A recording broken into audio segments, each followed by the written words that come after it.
اور اگر لوگوں کے ظلم کی وجہ سے اللہ ان کا مواخذہ کرتا تو روئے زمین پر کسی چلنے پھرنے والے کو نہ چھوڑتا، لیکن اللہ انہیں ایک مقررہ وقت تک مہلت دیتا ہے۔ پس جب ان کا مقررہ وقت آ جاتا ہے تو وہ نہ گھڑی بھر کے لیے پیچھے ہو سکتے ہیں اور نہ آگے بڑھ سکتے ہیں۔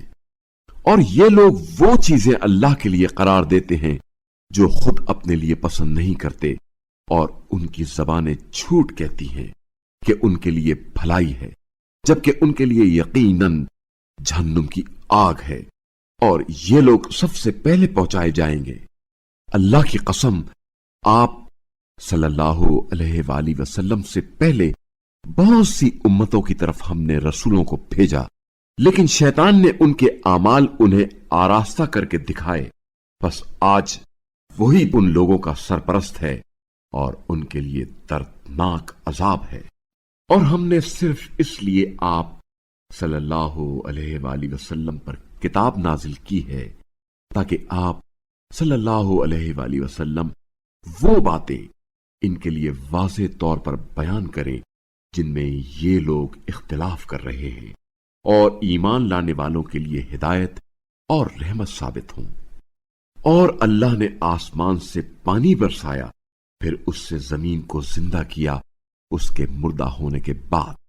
سننے والوں کے لیے یقیناً اس میں نشانی ہے، اور تمہارے لیے مویشیوں میں یقیناً ایک سبق ہے۔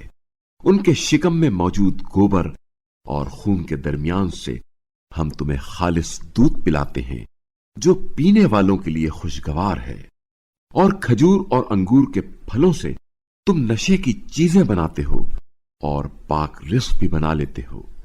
عقل سے کام لینے والوں کے لیے اس میں ایک نشانی ہے۔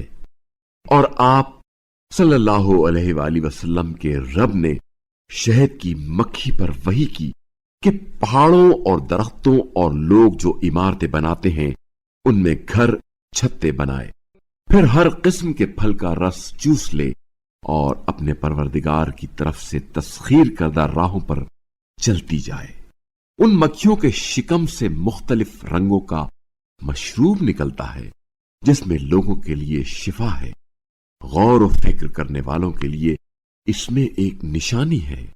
اور اللہ نے تمہیں پیدا کیا، پھر وہی تمہیں موت دیتا ہے، اور تم میں سے کوئی نکمی ترین عمر کو پہنچا دیا جاتا ہے تاکہ وہ جاننے کے بعد کچھ نہ جانے۔ اللہ یقیناً بڑا جاننے والا، قدرت والا ہے۔